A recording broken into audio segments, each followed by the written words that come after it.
let's talk about road rage. If you have your license, maybe you've experienced it personally. You've probably been in the car with someone who has raged while driving. Or maybe you've been in a car with someone and another driver was raging at you. Maybe you've never experienced road rage, but you've encountered hallway rage. I just made that term up. Hallway rage would be when you bumped into someone between classes and they drop their phone. And then they get really mad and frustrated at you. Or maybe you remember a time when someone cut in front of you in the lunch line and you told them off. On the road or in the hallway, we all know that kind of rage. Even if you don't yell at someone or act rude with someone at school, you probably know the feeling of that kind of rage inside of you. You may not call it rage, and you may not call it anger, but you get the idea. Maybe you'd say that you're frustrated. When your sister shrinks your favorite shirt in the wash, you aren't mad, you're frustrated. When your stepdad grounds you for the weekend, you aren't angry, you're frustrated. Why? Because we don't like to think of ourselves as having an anger problem. But let's be honest, is there a difference between being mad and being frustrated? I mean, is there really a difference between road rage and road frustration? We're in this series called Vibes, and we're talking about the emotions and feelings we experience and how to name them for what they are. But we're also talking about keeping those vibes from controlling us. And it all starts by figuring out what's going on inside of us, because that's where our emotions come from. And one of the emotions that definitely shows up from inside of us is anger. The thing about anger is it doesn't always look the same.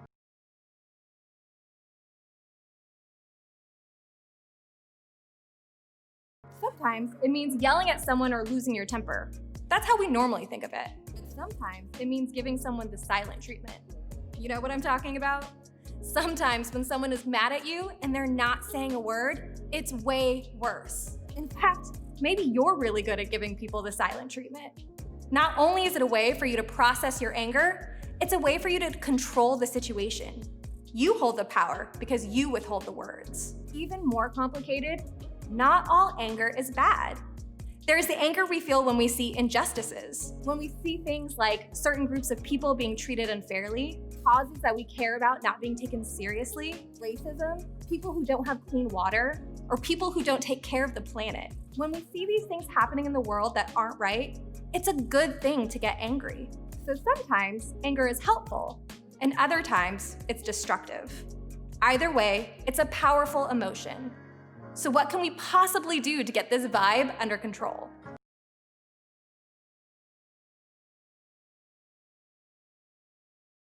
We're going to look at a passage from the book of James in the New Testament. James was the brother of Jesus, but when Jesus was alive and walked the earth, James didn't follow him.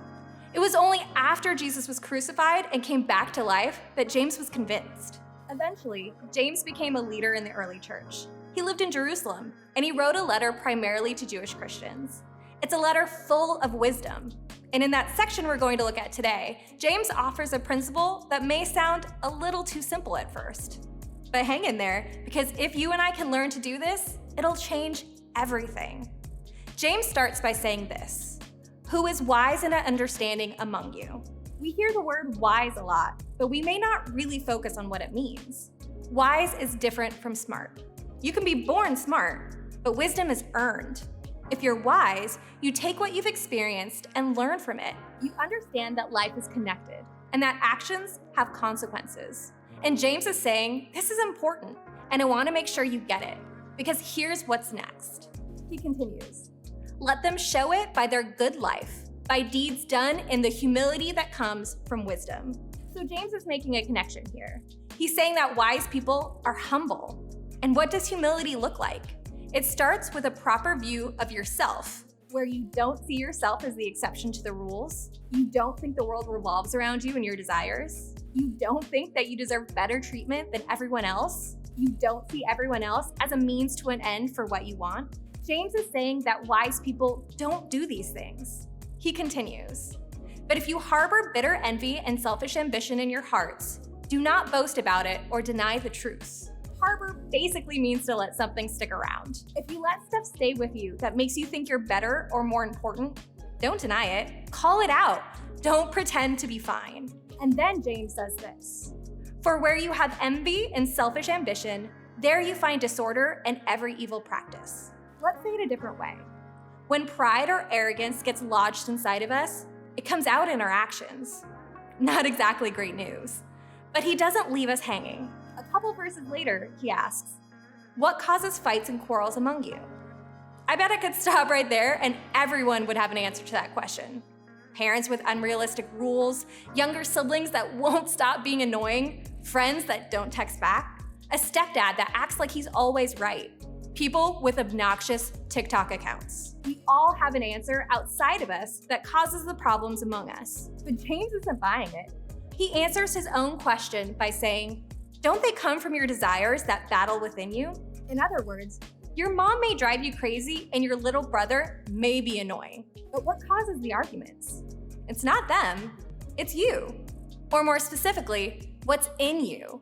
And this is a big deal, because as long as we think the problem is someone else, their behavior, their character, their mistake, we'll never deal with the anger problem that's inside of us. We think the problem is people not doing things our way. But James is saying the problem is that we want to get our way.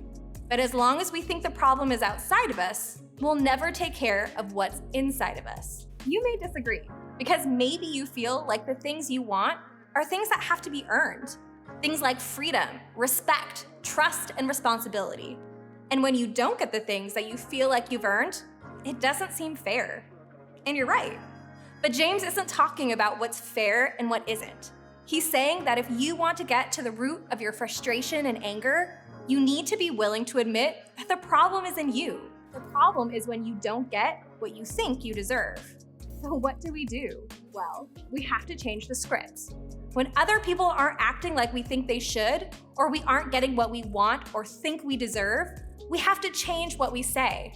Instead of saying, "He's being selfish, she's being annoying, or they're being rude," instead, we say, "You know what the problem is? I'm not getting what I want." I understand that this sounds terrible, but I'm telling you, when you start doing this, your relationships will change. Your frustration level changes. Your anger changes. Why?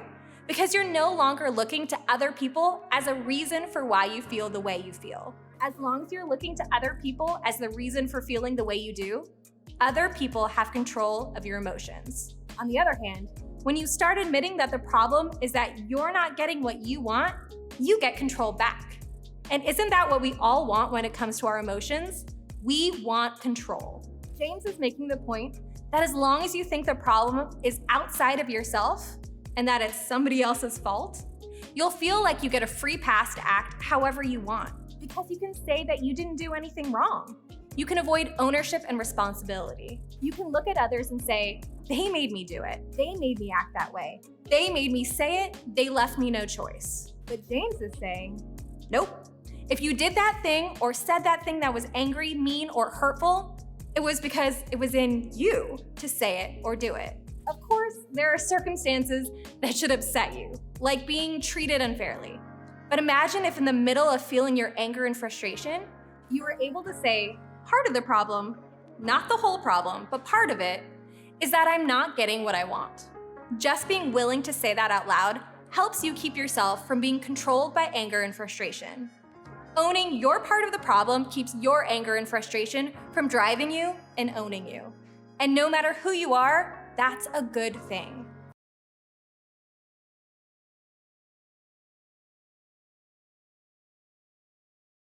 Based on what we've talked about today, here's my question for you. What's your relationship with anger? Do you control it, or does it control you? If I were to ask your coach, your mom or dad, step-parents, brother and sister, teammates, classmates, friends, what would they say? Because if your anger is controlling you in any of these relationships, then it's controlling you too much. And the only way to beat it, according to James, is with humility.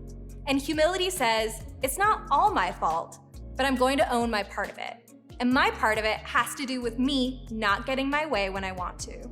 So when you feel anger, frustration, or whatever you want to call it rising up, when you're in that disagreement with a parent, step-parent, coach, friend, or sibling, ask yourself, what am I not getting that is causing this anger? Because even if you aren't the whole problem, humility means recognizing that you're part of the problem. And when you learn how to recognize that, the emotion of anger begins to lessen its control over you. The good news is that for those of us who are Jesus followers, we follow someone who has led the way in this. Jesus said no to getting his way. In fact, the Apostle Paul wrote about this very thing when he talked about Jesus, who, being in very nature God, did not consider equality with God something to be used to his own advantage. Rather, he made himself nothing by taking the very nature of a servant, being made in human likeness. Jesus had every reason and every right to get his own way, but he didn't. He gave up what he wanted so that we could know how valuable we are in God's sight. Paul starts this passage about Jesus and his humility by saying this: "Therefore, if you have any encouragement from being united with Christ, if any comfort from his love, if any sharing in the Spirit, if any tenderness and compassion, then make my joy complete by being like-minded, having the same love." Did you catch that? He tells us to be like Christ, and then he tells us what Christ is like: humble, when he had every reason not to be. Jesus surrendered his way when he could have easily fought for it. Following the example of Jesus is how we keep anger from controlling us. Think of it this way: because of Jesus, anger doesn't have to be the boss of you. I really believe following Jesus will make your life better. I really do. Because when you follow him, he will nudge you away from self-centeredness, arrogance, and pride, and move you more towards humility and love for others. And as that happens, you will find that anger no longer has the hold on you that it did before. And less powerful anger is a win for everyone.